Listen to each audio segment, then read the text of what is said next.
When we're driving out and we just looked at 50 or 30 houses between drive-bys and walking through and doing scopes. And we just went to houses where there's no plumbing and people flush the toilet and it just goes into the bottom underneath. And there's 5 kids running around the house who are in soiled diapers because they can't afford anything. I have clients that are looking to buy those houses. So we're doing walkthroughs and we're talking to people who have no roof on their house and water's pouring in and there's black mold growing on the walls and on the ceilings.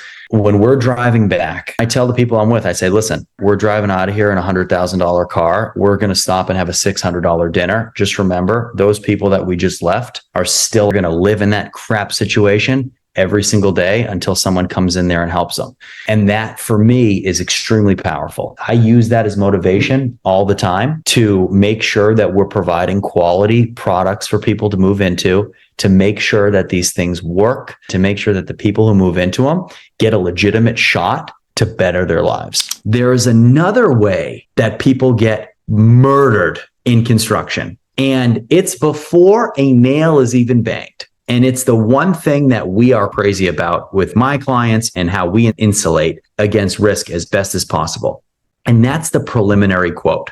The preliminary estimate is so unbelievably important because when we go to that house and you make your decision based on the $50,000 quote, sometimes what happens is you bring out that guy who's not ethically, morally a good contractor. He quotes you $27,000 and then you buy the house and you have run numbers on the $27K and you close on it. You call that contractor and he's not answering your phone because maybe he was not even a contractor to begin with, or he just doesn't want to do the work or doesn't have time for it or realizes that, he underquoted it so badly. And then you call another contractor and they come in and say, hey, you need 50. Or it needs 60 grand. And then you call someone else and they say, yeah, you're looking at 55, 60,000 for this. Well, now you've already bought a house. You budgeted 27,000. Now your numbers aren't going to work at 50. Now your numbers don't work at 55, 60,000.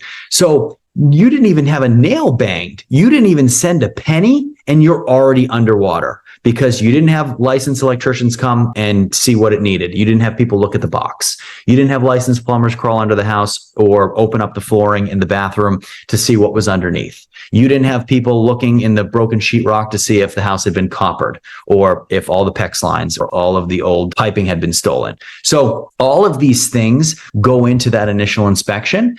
And if you don't have a company or a person that you trust doing not only the actual construction work, but the estimates, I can guarantee you're going to lose money. Welcome to another episode of Affordable Housing and Real Estate Investing. And guys, I have not been more excited for a podcast conversation for probably since I started this podcast, because I finally found a guy that really, truly walks the walk and he helps other people remove the fear from their investment journey. And I think that is such an important characteristic or trait, whatever you want to call it, but everybody needs someone like Rhett in their lives. So Rhett Wiseman, welcome to the show, man. How are you doing today?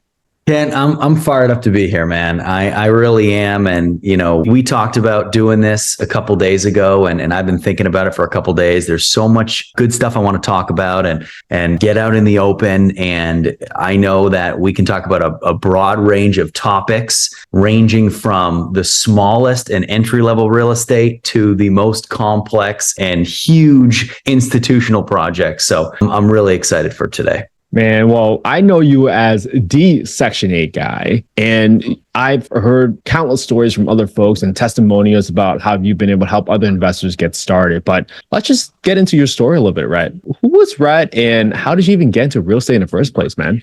Yeah. So Kent, my story goes back a while. I started really, really young in this. I started in high school. My dad owned a construction company. So I was always at jobs and I was watching these things get built and I was watching subcontractors work and contractors work. And I loved it. And I enjoyed being a part of it. I would partner on projects with him. And then as soon as I went to college, I went to school at Vanderbilt where I played baseball. I couldn't be in the fold as much. I couldn't do flips when I'm from Boston originally, and now I'm 1,200 miles away. I need something more passive. So while I'm in school and while I'm out of school, as soon as I graduate from Vanderbilt and I'm playing professional baseball, which I did for 6 years, constantly traveling, I was just building large portfolios. And because I was in the Southeast, I wanted to build the portfolios relatively close to where I was living. And I was in Nashville at the time, where Vanderbilt is. So I looked at markets all around me in Nashville, and there are some really advantageous states where property values are low and landlord tenant laws are in the favor of the landlord. And there were just a lot of things that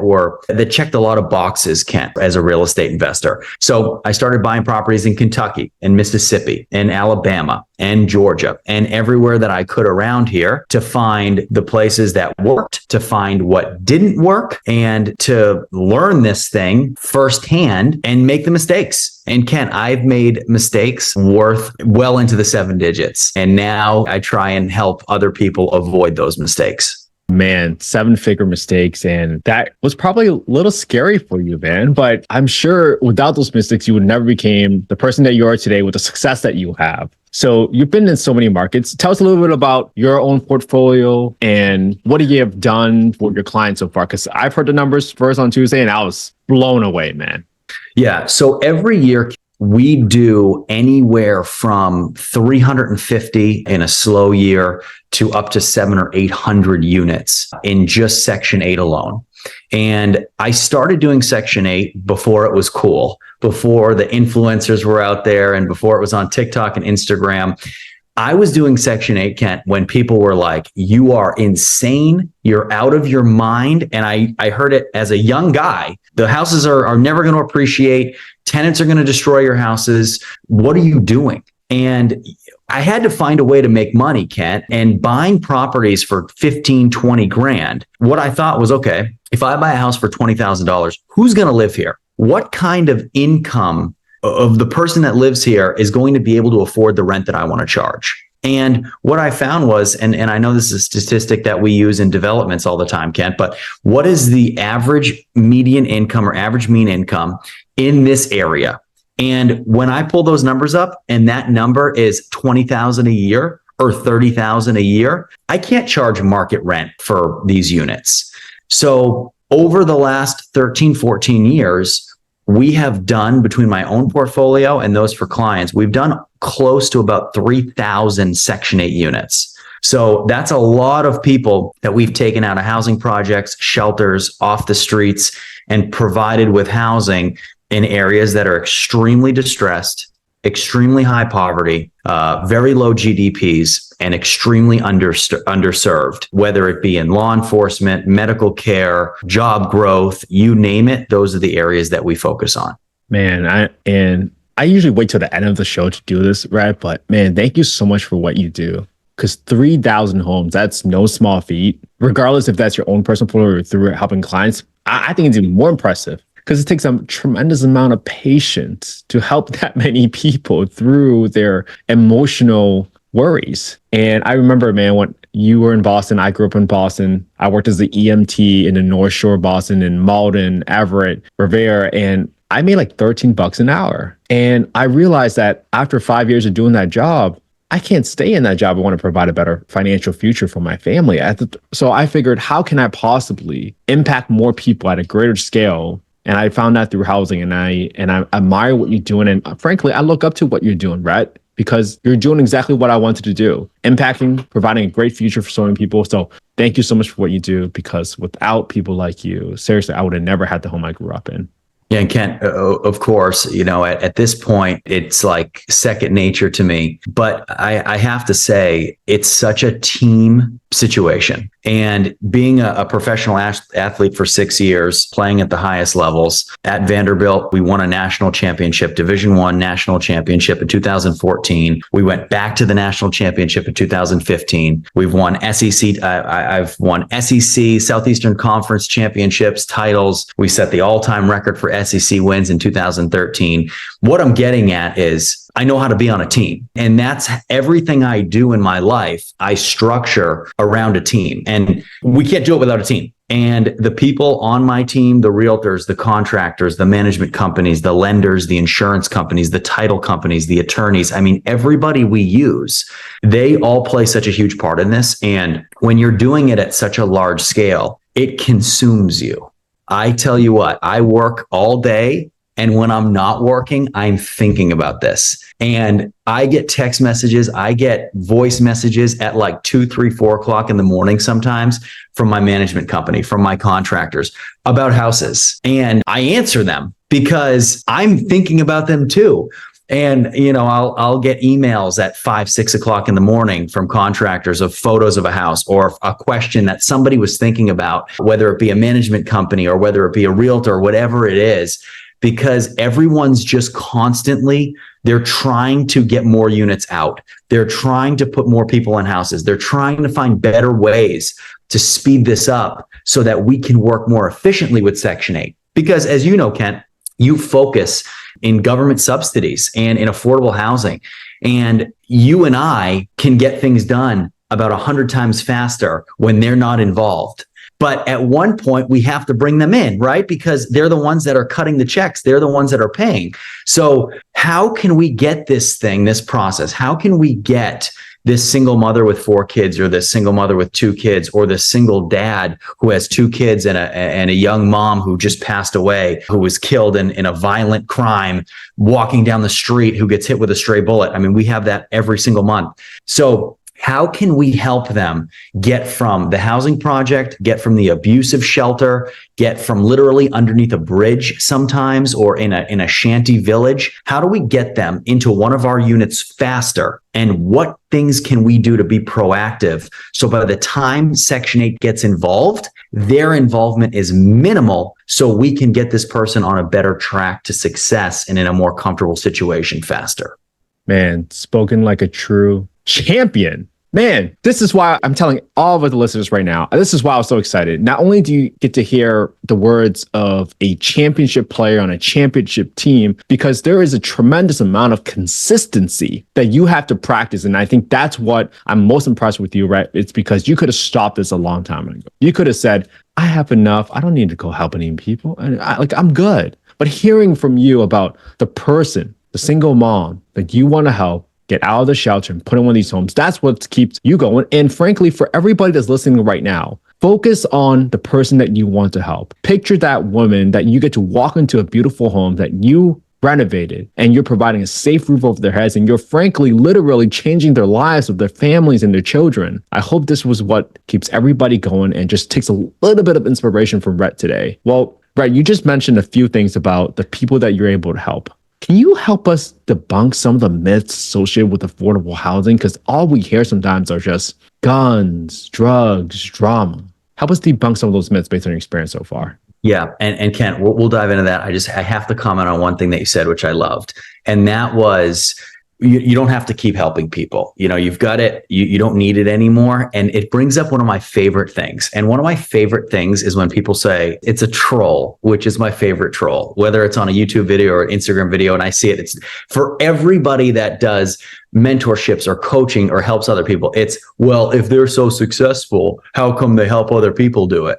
And it's my favorite thing that people say because it's so stupid. It's so moronic because look at the people who are most successful, right? And you as well. And we've talked about your mentor. You don't just wake up one morning and all of a sudden you have a big real estate portfolio and you're successful. Someone always helps you get there. So I've thrown so much money down the toilet because with Section 8, I didn't have someone helping me. With the construction, absolutely. With property management, absolutely. With general business, 100%. I've had people there every single step of the way. But with Section 8, I've lost so much money because I didn't know what I was doing, right? So now I'm just trying to help other people make it easier. Just don't lose as much money, right? And you can create a system, which we've done, to help people do that. But I just had to comment on that because that's the funniest thing that I've ever heard. And some of the most successful people I know help other people who then become extremely successful. So I just love that. And you reminded me of that. But so let's get into Section 8. So some debunking the myths and the stigmas around Section 8 are the biggest adversary, right, to a lot of people, mom and pops and young investors who want to get into this. But it's also the thing that helps us out the most because it limits our competition so significantly. And because you deal with a lot of institutional money, institutional investors, institutional debt and equity on the big development side.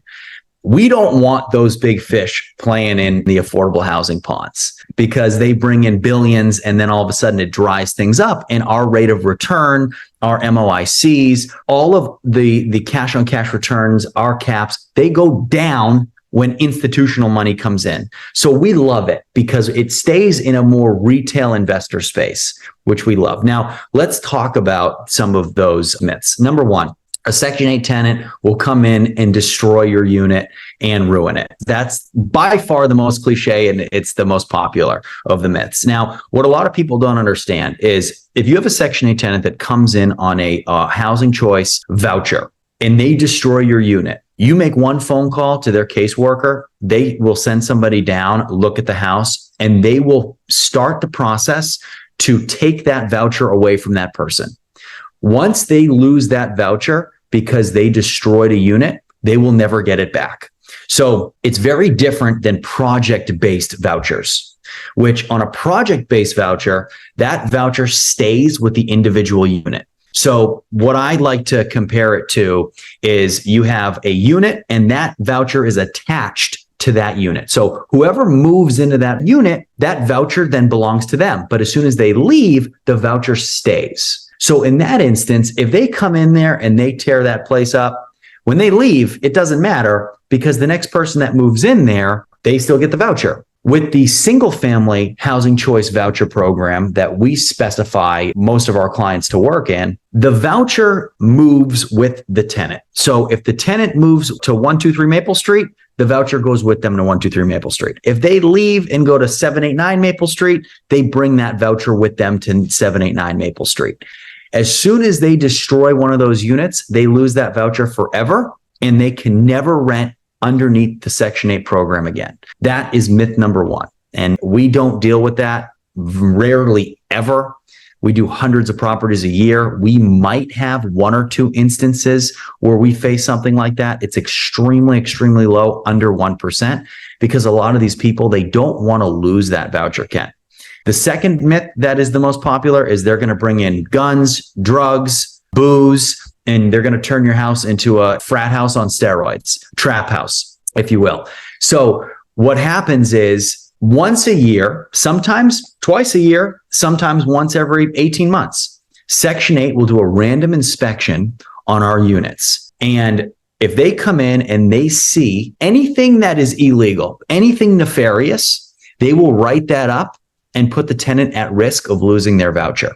So these inspections are actually great for both the tenant and the owner. They make sure that nothing bad is going on at the unit. There's not 10 pounds of drugs sitting on the counter. There's not guns in the open where kids can grab them. There's no excessive damage done to the units. But it also holds us as owners accountable to make sure that we are continuing to provide a high standard of living for our tenants. So if a Section 8 tenant goes in there, and I've had this before, Kent, and I know I'm going off on a tangent here, but there's just so much going on. So we've had instances when I first started doing this where a Section 8 inspector goes out to a house doing a yearly inspection. There's no running water. And we get a call and say, hey, there's no running water. There's been no running water there for a month. And we're up in arms saying, what do you mean there's no running water there? And the inspector says, well, the Section 8 tenant didn't want to get in trouble. They had an issue with the water line about 30 days ago. They didn't want to call because they didn't want to risk losing their voucher. And it's so incredibly sad because it's not at all their problem. That's our fault. That's on us. We'll fix that, but we didn't know.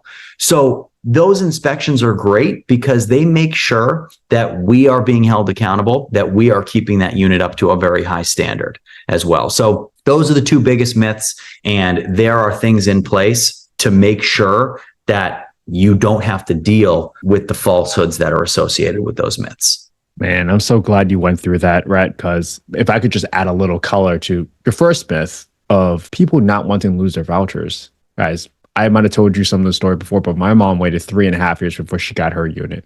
When I was living in that apartment building, it was a 7-year wait list. Some years they stopped taking any more people on a wait list. Now I live in San Diego County. I literally went to the housing authority myself and I asked them how long the wait list is. 12 to 15 years in San Diego. Imagine you're a single mom trying to get out of the hood and you just had a kid. Like 12 to 15 years, that's way too late. So I love the word you brought up, and that word is accountability, because I'm not really aware of any other exit strategy where there's more accountability on all sides from the tenant and the landlord perspective, because the tenant has to agree and uphold their end of the bargain. Now, as a landlord, you can probably educate them a little bit, because not everybody will know, like, hey, it's a privilege to have a voucher. You might have to educate them a little bit, like, hey, if you don't take care of it, you might lose your voucher. You might still have to do some education there. That's okay. But at least on the landlord side, someone's checking on the home every single year, at least, to make sure that it's being upkept. Because it's better than going 5-10 years, all of a sudden for you to walk into a unit when you're trying to turn over and you see this completely blown up. So I love this exit strategy. I love that you were able to debunk some of those myths, Rhett. And well, let's go into some of the markets that you're in, Rhett, because one of the number one questions I get DMs about, I'm sure you do too, is, hey, how do you pick a market and what's considered a good market? Can you shed some light on that and how you advise your coaching clients? 100%. And that is without a doubt the question that I get the most. And it is without question the most loaded question I get, and a question that is the most double-sided. It's a total double-edged sword. And what I tell people, Kent, is it literally, I don't care what market it is. It doesn't matter. I don't care if we're doing this in Alaska, or I don't care if we're doing it in Florida or anywhere in between. It's about where you have the team.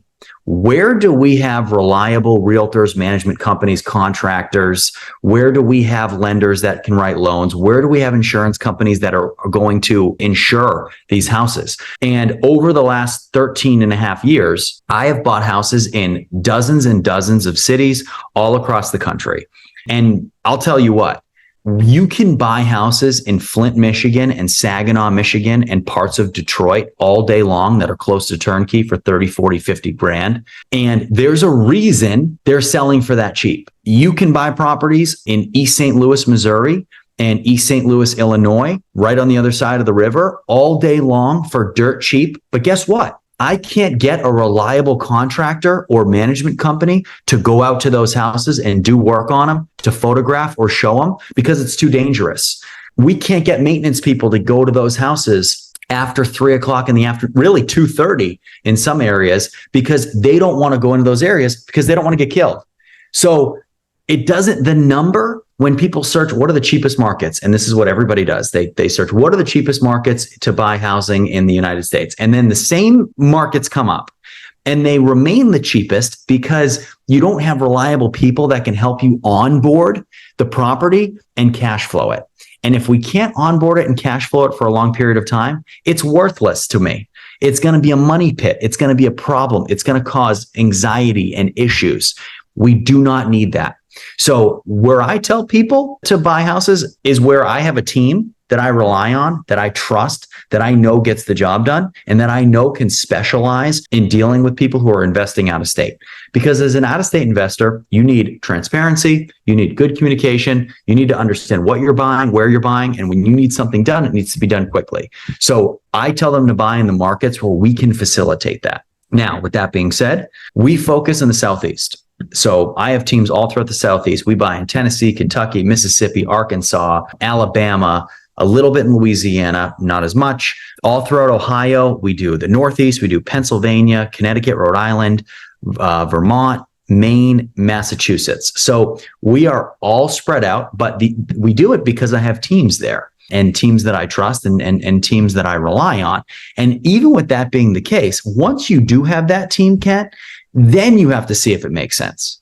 So instead of looking at the numbers and saying, okay, I like these numbers, let's go there, that's backwards. First, where do we have a team? Now, okay, now I have people I can rely on. Now, what do the numbers look like? And that's how we choose our markets. Man, thank you so much for talking them through that, because I think people, so here's what I do. Every day I go underwrite a deal live, right? Because I realize how people, they don't even know how to look at a deal. But I always tell people, and you explain it way better than I did, to be honest with you, Rhett. I just call it execution risk, which means, hey, what are the chances of your contractor not doing what he said he's going to do and showing up on time like he said he was going to? And what are the chances of things popping up behind the walls? And then all of a sudden your holding cost goes from 3 months to 6 months. And people don't think about these. They assume that the first deal that they get, everything is going to go exactly as planned. And you and I both know it never goes as planned, no matter how great of a team you might have. Now, granted, this is how, and I really want to emphasize this, you guys all have a cheat code now. I don't know if you guys ever play video games, but Rhett is your cheat code. Please use it. Use the cheat code. You can shortcut your way to going through the trials and tribulations of testing a new contractor. Okay, let's see if this person's going to be good. Let's see if this person's going to rip me off. You can skip all those steps because someone has walked that path already for you before. And that's why I wanted to bring Rhett on today. So, Rhett, I know you have your own construction company now, but let's just bring it to more of a surface level because there's so many people listening right now that are a little bit more new. How might they screen for what you might call is a good contractor? And then let's talk about why you eventually had to become and start your own construction company. So this is where you're going to lose all your money, Kat. This and property management. This is where people get destroyed. And, people get killed not in the way you'd think. Usually they're not getting overcharged. The problem is they're actually getting underquoted. That is the biggest issue that real estate investors face. So what happens is when we walk into a house, and like you said, so I own my own construction company that specializes in getting houses ready for Section 8. I do that because it allows my clients, A, every protection in the world. B, we control every nail that gets banged in a house. We control costs, timelines, inventory, and my clients never have to worry about anything, whether a job is $1,500 to do or whether it's $150,000. We can handle everything and it's extremely transparent. I'll meet them at the property. We'll walk it with everybody who's going to be working on it. And the more we do, the more we can control, which is the more we can control, the better chance we have of controlling the outcome and making more money. But I digress. So what happens a lot of times is we walk into a house, it might need $50,000 in work. And we're going to tell you, hey, it needs $50,000 in work. And you can say, okay, that's out of my budget. Or let's back out of the deal and move on to something else. Then fantastic, let's do it. If it is good for you and that fits your budget and it fits what we're trying to do, then great. We move forward with it. The day we close on it, we get people over there, we start knocking it out, we get it done in record time. Now, the problem is, and this is where people get killed, in the same market, people call people who maybe aren't licensed, who aren't doing this the right way, who know that they're out of state and they know the oversight's not going to be there. They know the transparency is not going to be there. They know the people are maybe first-time investors or second-time investors. They've never bought in that market before. They walk into that same house and they say, hey, I just walked in. It looks great. It needs $27,000 in work. And then what happens is they get the bid, of course. They start working on it. And one of two things happens. Number one, they use up that $27,000 in the first 2 weeks and they say, hey, I misquoted it. I need another $27,000. And the people say, oh, well, what am I going to do? I'm already into it for $27,000. I don't know what's been done. I don't know what you have done, what you haven't done. I don't have anybody there to call. What do I do? And they have to pay. So what happens is they go ahead and they pay. And then they pay another $27,000. Now they're into it for $54,000. They get another phone call. Hey, I made a mistake. We ran into this. I need another $15,000. And then at that point, you're already in it for 54. What you have no choice. You have to pay another 15. They've got you. So that's a huge issue. And that happens all the time. The second problem with that is they do the $27,000 in work. You never hear from them again. Someone else shows up and realizes no work was done. And it's just a quick money grab and it's lower. So you choose them, but then they take the money and they run. And people listening to this right now probably say, well, I don't send any money until I have pictures. Well, guess what? It's pretty easy to go to another house and take pictures of what a crawl space looks like and what plumbing and electrical look like when you don't know it well enough to be able to go down and verify that that's actually your property.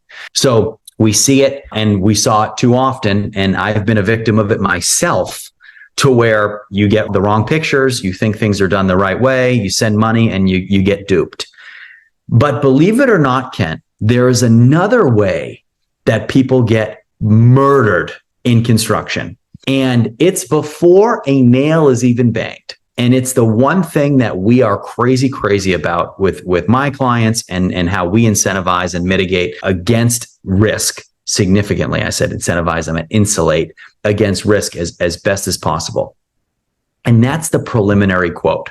The preliminary quote, the preliminary estimate is so unbelievably important, because when we go to that house and you make your decision based on the $50,000 quote, sometimes what happens is you bring out that guy who's not ethically, morally a good contractor. He quotes you $27,000, and then you buy the house and you have run numbers on the $27K. And you close on it, you call that contractor and he's not answering your phone because maybe he was not even a contractor to begin with, or he just, doesn't want to do the work or doesn't have time for it, or realizes that, he underquoted it so badly.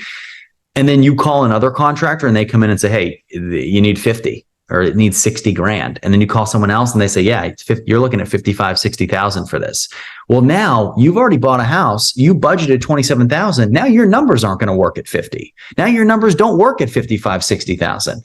So you didn't even have a nail banged. You didn't even send a penny and you're already underwater because you didn't have licensed electricians come and see what it needed. You didn't have people look at the box. You didn't have licensed plumbers crawl under the house or open up the flooring in the bathroom to see what was underneath. You didn't have people looking in the broken sheetrock to see if the house had been coppered or if all the PEX lines or all of the old piping had been stolen. So all of these things go into that initial inspection. And if you don't have a company or a person that you trust doing not only the actual construction work, but the estimates, I can guarantee you're going to lose money. Man, we don't share all this stuff to scare everybody that's listening, but this is the unfortunate reality of real estate investing. And for you to go in here naive and think everything is going to just be unicorns and rainbows, that's not true. So, Rhett, we just talked a lot about all the ways you can sort of lose money with contractors. Is that why you decided to start your own construction company? Tell us a little bit more about your strategic thinking behind, like, hey, why did you have to do that?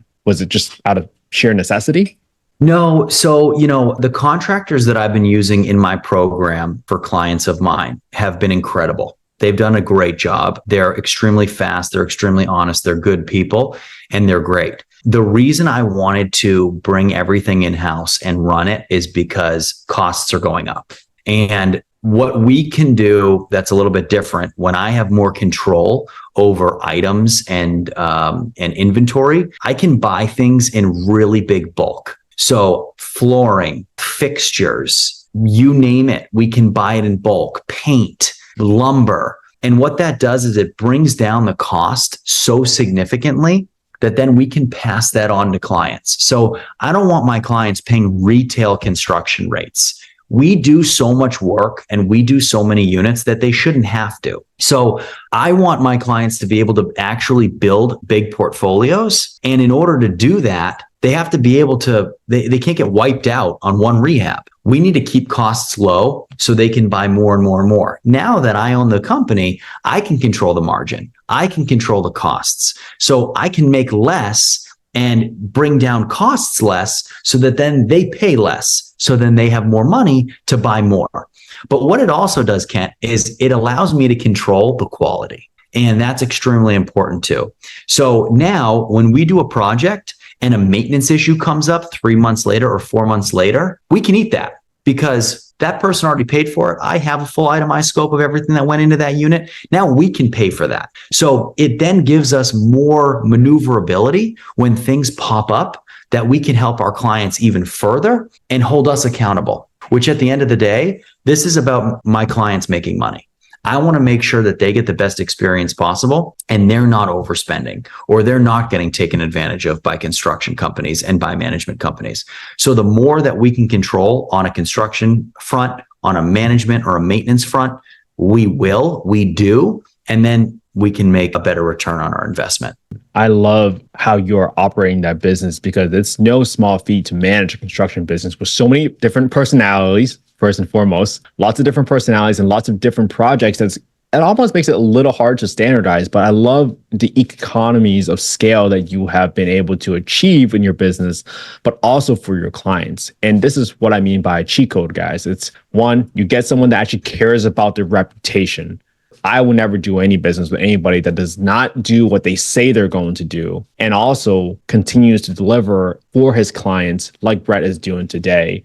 And he's giving away all the game today. All of it. And I really hope everybody can rewind that piece of this conversation and really listen to how he looks at his contracting business, how he's managing his business. Because if you ask the same question to whatever contractor that you're using for your own rehabs, I bet they might not have as good of answers for you. And you should really hold them to a higher standard because it's your investment, it's your property, and most importantly, putting someone into that home that's going to live there with their family. Don't take that responsibility lightly. Now, when it comes to the life of the tenant, obviously property management is so important, Rhett. What have you seen in terms of, let's just call it an aptitude of property management companies when it comes to the Section 8 program? Where do you see property management companies typically failing or not understanding the implications of the program, and what do they make mistakes so that the audience listening today can pay a little bit more attention to, at least when they're selecting a property management company, what should they be looking for to make sure that they're hiring the right folks? Yeah. And Kent, property management is a thankless business. Property management, you don't make a lot of money. I mean, you're making 10% of the gross rent per month. So on a unit that's renting for $1,200 a month, a Section 8 management company is charging $120 to manage that unit. Not a lot of money. And with Section 8, you are dealing with a lot. I mean, you're dealing with tenants who are in between homes, who usually are coming from bad situations, who have been thrown around, who go from housing project to housing project. They keep getting moved around. Maybe they came from a slumlord's house before you. So you're dealing with baggage related to that. You're dealing with Section 8 caseworkers. You're dealing with Section 8 inspectors. It's a lot of work. And that's one of the reasons why a lot of management companies, they don't even want to touch Section 8. You start saying Section 8, they say, yeah, you know what? Not worth our time. We don't want to do it. So number one, finding a management company that wants to do Section 8 is difficult. Finding a management company that picks up the phone and deals with the Section 8 tenants and talks to them and helps them is huge.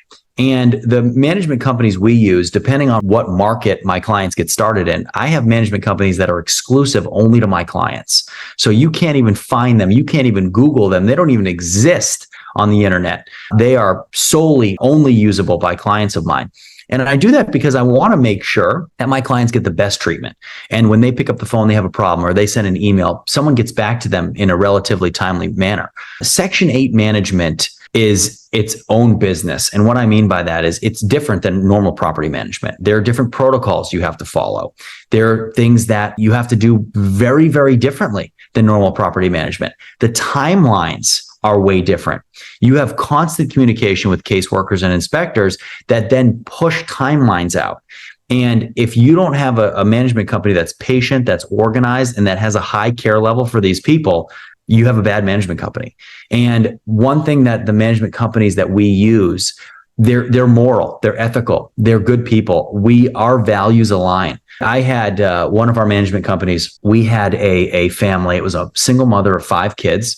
Every kid was under 6 years old. They were porting, it's called PORTING, porting, which means when you have a Section 8 voucher in another state and you bring it to a different state, it's called a port. So they were porting from Georgia, in this instance, to Alabama, and they were going to move into one of our houses. So they ported, and their move-in date, we couldn't get an inspection for 2 weeks. And then once the inspections pass with Section 8, we still have to get that lease signed off on, and we still need the HAP agreement, or the housing assistance package or packet. So that takes some time. And in the meantime, the woman said, no worries, we're just going to wait. We'll be here. And when it's ready, just call us. Well, after about 2 weeks, it got inspected. Our management company called her and said, hey, got inspected. We're just waiting on the HAP agreement, and it should be another 2 weeks or so. How are you doing? She's like, we're doing fantastic. We can't wait to get in the house. And the management company said, well, where have you been staying? And she said, oh, we are under the bridge right on Fifth Street, where it connects with Maple Street. And she was like, what?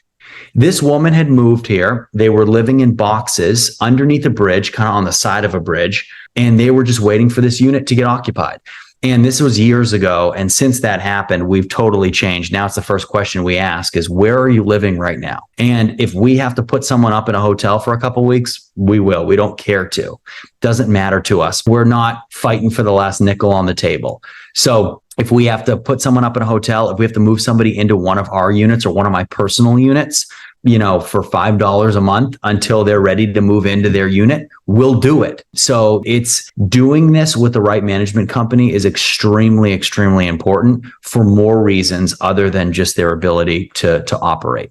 Man, what a story. What a story. Because this conversation might go into a little bit about raising capital, but I always tell investors that come to me and I say, hey, and full disclosure, this is not a solicitation for any investments. It's not investment advice for everybody's listening. But I tell them, hey, if you're looking for the highest return on your money, I am not your guy. Because just like what Rhett said, we take care of other people first. This is a human business, taking care of people's livelihoods, and literally lives are at stake, literally, because they could be sleeping under a bridge in cardboard boxes with 5 other kids. And I, as a dad now of a 2-year-old daughter, that's something I would never be able to witness and not do something about it. So I want to go back to the point you made, Rhett, about it's all about getting sometimes just your first rental, because when you have that first rental, you have that proof of concept. And then now you can go on and tell people, one, what you're doing, that you've done it before, that you have a team, and then most importantly, the impact and the story of the people that you're able to help. Do you think that might help you raise some capital? Because the excuse should no longer be, I have no money.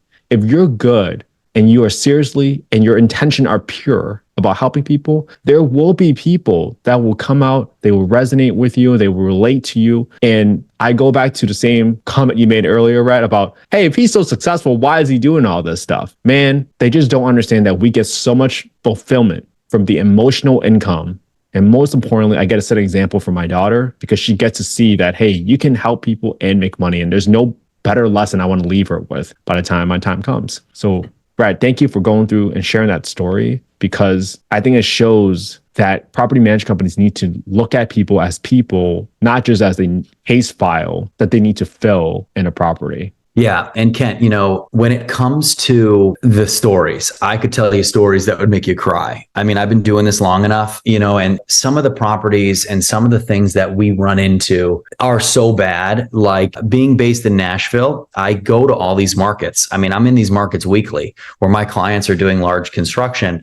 I need to be on that and I want to be on it. I want to be extremely involved. So I'm constantly seeing these. And for me, selfishly, I get a ton out of this because I'm the one that gets to meet the tenants, and I see what the house looked like before.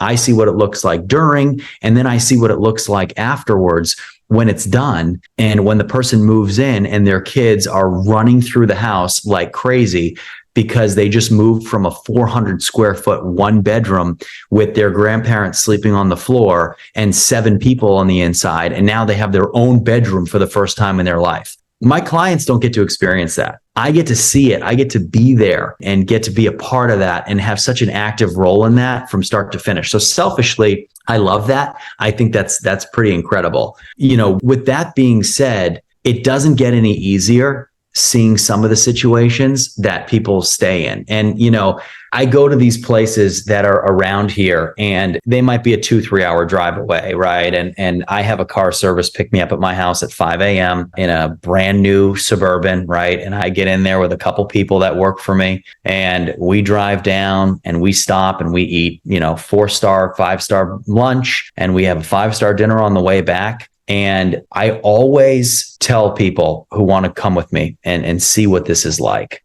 I always tell them the same thing. And I tell it to myself too. But when we're driving out of there at night and we just looked at 50 houses or 30 houses, 40 houses, whatever it was, between drive-bys and walking through and doing scopes, when we're driving back after literally a 15, 16 hour day, and we just went to houses where there's no plumbing and people flush the toilet and it just goes into the bottom underneath, and there's 5 kids running around the house who are in soiled diapers because they can't afford anything. And I have clients that are looking to buy those houses. So we're doing walkthroughs and we're talking to people who have no roof on their house and water's pouring in and there's black mold growing on the walls and on the ceilings. And I tell the people I'm with, I say, listen, we're leaving here. We're driving out of here in a $100,000 car. We're going to stop and have a $600 dinner. Just remember, those people that we just left are still in that situation. You're going to go home tonight. You're going to shower. You're going to get in your pajamas. You're going to turn on your 60-inch plasma screen TV and get in a nice clean bed and turn the air conditioning on or turn the heat on. And those people that we just left, they're not. They're going to wake up tomorrow and they're still going to be in that crappy situation. and they're going to live in that crap situation every single day until someone comes in there and helps them. And that for me is extremely powerful because it keeps me grounded. And one of the reasons, Kent, why you don't see a lot of flashy stuff on my Instagram and on my TikTok and on my YouTube is because this is not flashy. You know what I mean? It isn't. And when I go to these situations, I don't want to ever feel like I'm exploiting people. And listen, you make money doing this, absolutely, but we do it the right way. And if it costs us a little more to do it the right way, we're going to. And if you don't want to spend a little extra money to do it right, I'm not going to work with you. And I've fired plenty of clients over the last couple of years because they turn into slumlords. And it's sad because you get into this with the mindset of I want to help people, and then the bottom dollar takes over. And that's okay. Do it on your own, but I'm not going to be a part of it. And driving out of these cities at night and just thinking about what we saw that day. And I always ask people I go with, whether I've been to these cities with them 50 times or whether it's their first time, I say, what did you learn? What was your takeaway from today? And a lot of times I hear the same thing from new people. It's, wow, I used to think that if you worked hard enough, you could get out of any situation. And now I don't feel that way, because even if I was in that situation, I don't know if I ever would have got out of it, because there's a lot of stuff going against you. And I use that as motivation all the time to make sure that we're providing quality products for people to move into, to make sure that these things work, to make sure that they're nice, and to make sure that the people who move into them get a legitimate shot to better their lives. The most important line you just said was getting the legitimate shot to change their lives. I grew up in an apartment building, and you know where I lived. But back then, still tons of gangs. I literally could watch a gang fight across the street from the window in my apartment building at the elementary school, because people get jumped into gangs all the time. I've gotten robbed across the street from right in front of the YMCA. Literally gotten robbed right in front of it. And I was only in 7th grade. And I share that story because people underestimate how much work it is to break out of that social class, whatever you want to call it. And in my apartment building, I'm probably one of 2 people that I know of today that actually decided to go on and be an entrepreneur. Everybody else just got a job, but everybody else had an equal chance to at least have a safe roof over their head so that they did not have to worry about their safety in that apartment building. Did things happen? Did my mom get robbed in elevators? Sure, she did. But eventually it got better. And eventually we got the same hope and the same opportunity to say, hey, I can do better. I can help more people, because I share the story because I want to inspire the people. You're not trying to change every single person's life in every single home. What you're doing is you're giving that kid that one chance to get out and make a profound impact on the world and become positive contributing members of society. And I'm so thankful. Right now, I'm on a journey to go find a guy that built my apartment building, because I want to thank him. Because without him, I would have never started this podcast. I would have never met someone like you, Rhett, so that we can go on and impact thousands, if not millions of people, directly or indirectly. And that's what's so powerful about this. And this is why you and I, we're attracting the right people. We're letting the people that want to make a difference positively actually stick around us, because we just want to see everybody win as long as they got a good heart and they're prioritizing the right things. Totally agree. I love that, man. Hey, Rhett, well, I know we just went down this big tangent, and man, that was so powerful. Thank you for that. And I want to hit upon a little bit of piece where it comes to screening tenants. We talked about all the people that we want to help, but how do we make sure that we are screening for the right tenants and actually putting the right people that are going to take care of our homes? Do you do that yourself? Do you have the property manager take care of that? Can you shed some light on that piece? Yeah. When it comes to tenant vetting, this is what management companies do. They sit all day and they look at applications. I don't. I'm not a professional tenant vetter. And neither are my clients who have never owned real estate before, or maybe they've owned 5 or 10 or 20 or 100 units. It doesn't matter. They're real estate investors. And that's what I am. And my job is not to sit and look at criminal background histories and credit reports and business history reports and reference lists. That's what management companies get paid for. Let them choose the right tenants. If you trust the management company, you should trust them to choose the right tenants. Now, when it comes to vetting, we vet Section 8 tenants the same way that we do with a normal cash tenant. And I would like to tell you straight up, Kent, I've had more issues with cash tenants over the last almost 15 years than Section 8 tenants by about 20 times. So we have far less issues with Section 8 tenants. And we look at them just like we're looking at a cash tenant. We look at their income. We look at their criminal background histories. We look at their rent histories. We call their prior landlords. We meet them in person. We look at their credit scores. Now, we hold things in a little bit different of weight. And what I mean by that is, for instance, a credit score of someone that might be moving into one of our brand new luxury apartments might need a 700 credit score plus. Someone who's moving into one of our Section 8 units, they don't need a 700 credit score. We don't put as much weight on credit scores. We don't care about that. But someone who has a violent criminal background or any kind of criminal history, they're not moving in. Whether they are Section 8 or not Section 8, they are not moving in. Now, keep in mind, you cannot be a felon and be in the Section 8 program. That's important to know. Now, with that being said, we are we put a ton of time and attention into the vetting process. And one of the best things we do is every tenant that moves into one of our units, we meet those tenants face to face. So our management company can meet them face to face. They can get a read on them that is outside of just looking at them on a piece of paper. And this is one of the best ways to find the right tenant. You got to meet them. I think the people out there who say you need to go look at their houses and see how they currently live, whoever made that up to begin with has never been a landlord or is definitely not an attorney, because of the amount of liability that opens you up to going to someone's house, looking through the house and then saying, no, you're not moving into my house. We won't even get into the legality of that, but we meet them in person and we see them. And that is why our rates of good tenants and the incident rates we have are extremely low when it comes to damage and people trashing units, because we're able to vet people. We talk to their prior landlords. We get a good feel for them before we accept them. Now, this is also one of the reasons why a lot of these cities and states that are moving towards laws where they don't want you to see the tenant, where you're supposed to make a decision solely based on looking at them on a piece of paper. And those are the worst ways for us to choose tenants. Now, you look at some states and they are moving to a 100% completely blind application process. And they think that this is the new progressive way to find tenants, because you can't see color, you can't see gender. But guess what? You can't see the best tenant either, because you're capped. You're limited by what you can ask by meeting these people in person, by asking them if they're on Section 8 or not. That's a violation. And some of these states are going so far to where you have to grade out. Basically, this blind system gives people points based on what is in their application. So if their credit score is 600, 700, it's 2 points. If it's 500, 600, it's 1 point. If they have violent credit history or violent criminal history, it's 0 points. If they don't, it's 1 point. If they turn in the application first, it's 2 points. If they turn in second, it's 1 point. And then legally, you have to choose the person with the highest score. And what that does is it doesn't guarantee you the tenant that you want for that unit. And for instance, if you look at us, we've done thousands of these, and we know exactly who to put in our units that are going to have the lowest incident rates based on their demographics, based on what we have seen doing this hundreds and thousands of times. So we use that data to make the right decisions to put people who need these units in the units.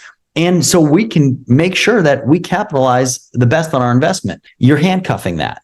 And you're hurting a lot of vulnerable people because you're not allowing us to go after Section 8 vouchers. You're saying, hey, you have to choose someone that scores the highest. And all that's doing at the end of the day is hurting the person that is applying for the unit.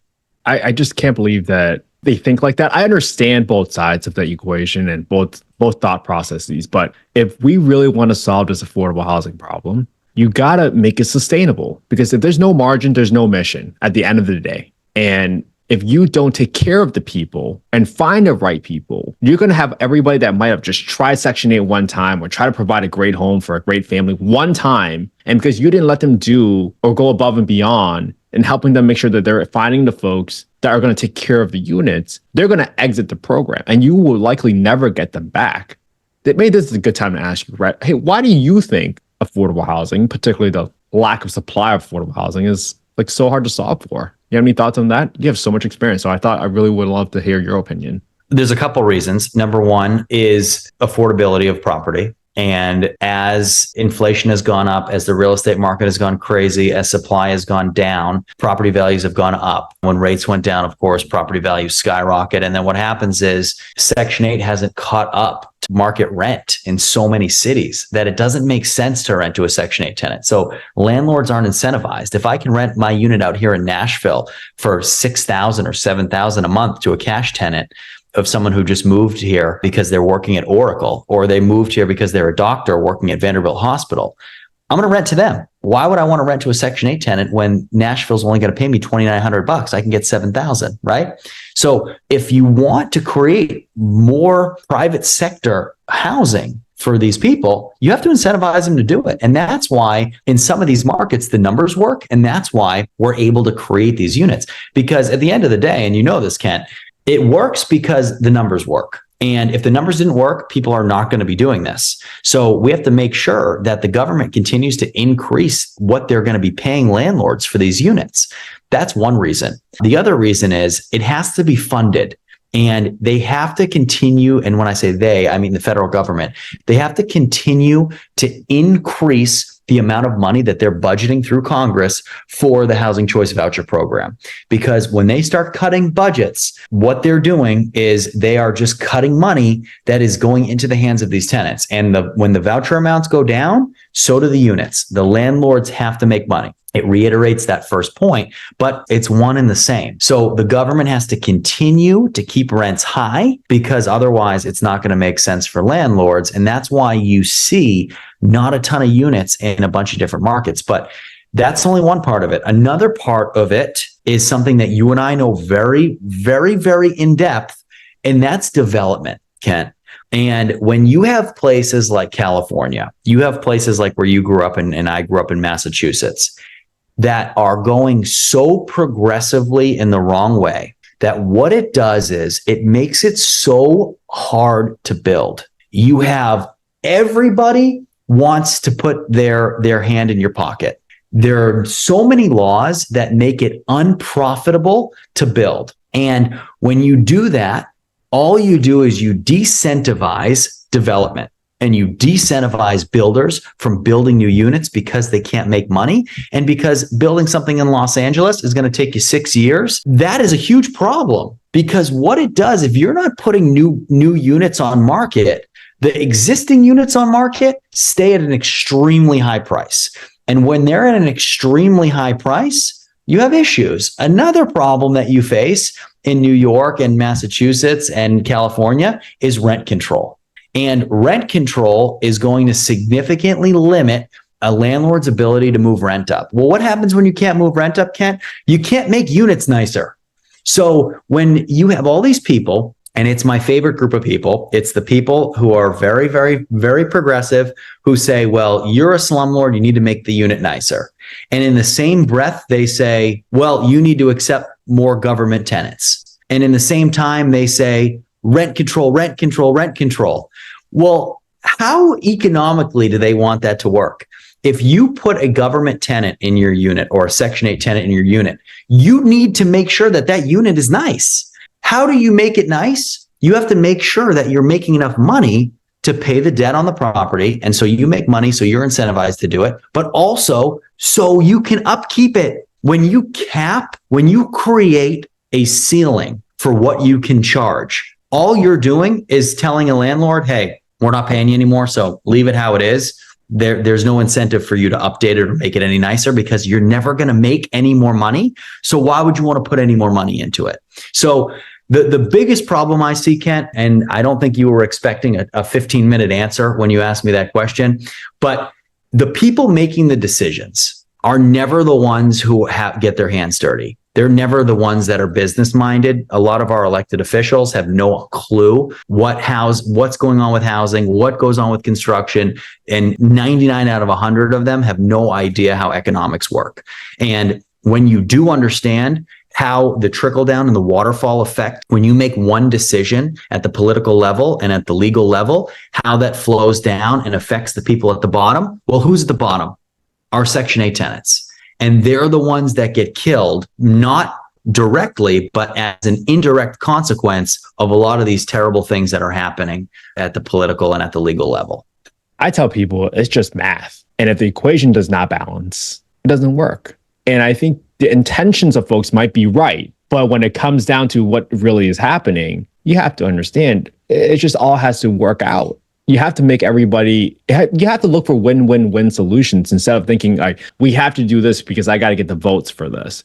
That's not the right approach. You got to figure out how to find a way where everybody wins from the landlord, the government, and the tenant, because we cannot perpetuate the cycle of poverty by keeping people in a similar condition that might not allow them to have that opportunity that we talked about earlier, to thrive, to have an option, to at least choose a different environment or a different path so that they can get out of the situation that they're currently in. So I loved your explanation, right? Because it goes so much beyond just government incentives. It's mindset, it's the environment that we're creating, and more importantly, it's also the income, right? Because there's two sides to that equation of affordability. Yeah, there's housing costs, but what are we doing to increase the incomes and provide more opportunities for those folks so they can have a prosperous life? So, man, I have probably just one more question for you, Rhett, because I get this question all the time as well.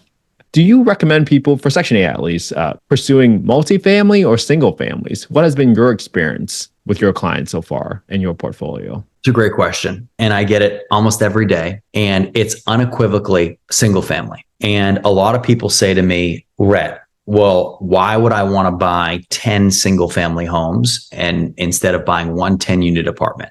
I can give you a ton of answers, and I'll give you the most important answers. But number one, you are getting paid with Section 8 based on the bedrooms. So we can buy a single family home, 3-bedroom, 4-bedroom, 5-bedroom. We can buy those all day long. We're getting paid on the bedroom. So we're going to make more money on a 3, 4, or 5-bedroom.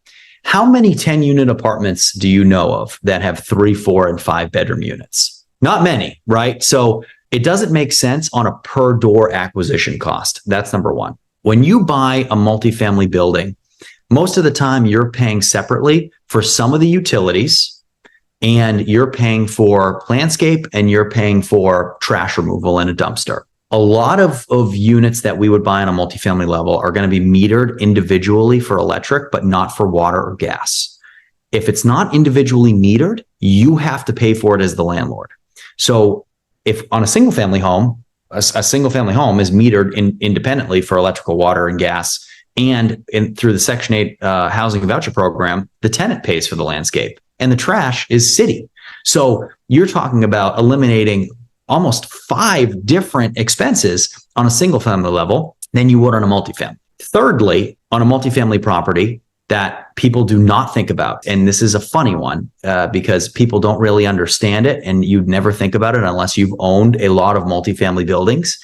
But when you do a multifamily, and we'll use the 10 unit as our kind of as our example throughout this whole thing, you're creating a little microcosm world in that 10 unit. So you have to find 10 tenants that are going to get along living on top of each other. And if you go for the wrong kinds of tenants that are age-wise not right or don't fit in well, you're going to have issues.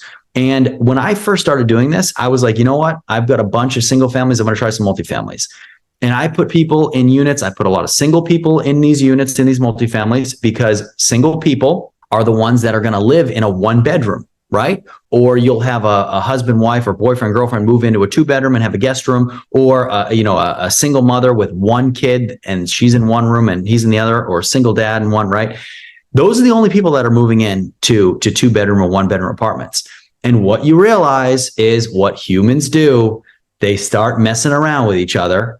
And then you have domestic issues, and it's bad. That's problem. And what happens is when you start having domestic issues in some of these apartment buildings, people move. And when people move, you have higher turnover. So it's not the best situation. If you can do single families, I always recommend single families. But then lastly, and not a lot of people think about any of this, Kent, which is why it's such a great question. But lastly, let's think about the exit strategy. You have a 10-unit apartment building and you're selling it for $1 million. How many buyers do you have for that? Not a lot. There's not a lot of mom and pops that can come in and buy $1 million apartment building with a commercial loan or a DSCR loan or a jumbo conventional loan that can put down in today's environment on a commercial multifamily building, you got to put down 30% or more. So they're putting down 35%. They're cutting a check for 350 grand to buy $1 million building at, 8.5% commercial debt. That's tough, right? If I have 10 single family homes, how many people then can buy one house for 100 grand using a Fannie Mae, Freddie Mac loan or using a conventional loan? Your buyer pool just went up by probably 1,000 times. So the exit is much easier on single family homes that you're selling individually than on multifamily. Now, with that being said, if you want to scale units faster and you want to try it, doing multifamily is good. It's just different and it's not for everybody. I love that answer. And I think you made the perfect comment about it's a community that you're building there, and that really significantly affects the livelihoods of everybody in a community. So, for example, we don't look for anything under 100 units on the multifamily side because anything under 100 units, you can't really afford to have an on-site property manager that can help and provide supportive services. We had a 330 unit apartment complex that was affordable. And in order to support those folks, we had new nonprofits coming in every month or two to provide job training, interview training, resume building, supportive services. If you're really trying to help folks, you need an economy of scale to really provide those supportive services. And also so that those residents will tell their friends like, hey, they really care about us here. Come live here. Not only will that keep your occupants low, but when people see that you're truly trying to help them, they will probably take better care of your property. They will probably be your eyes on the ground, and they will have a level of pride living in that community. So really, really think about what you're creating, especially if you're pursuing a multi-family environment. Please think about what you're creating and the environment you're creating. It's not just you throw somebody into a unit and just hope that it cash flows. Please, this is a human business, and I'm so glad, Brad, that you have come on today and you have shared so much value, so much wisdom, man. I'm so excited to be working with you at some point in the future, Rhett. I already know it's going to happen, but for people that want to work with you, Rhett, and they want to find out more about you, where can they find out more about you? So they can go to my website, www.section8coaching.com.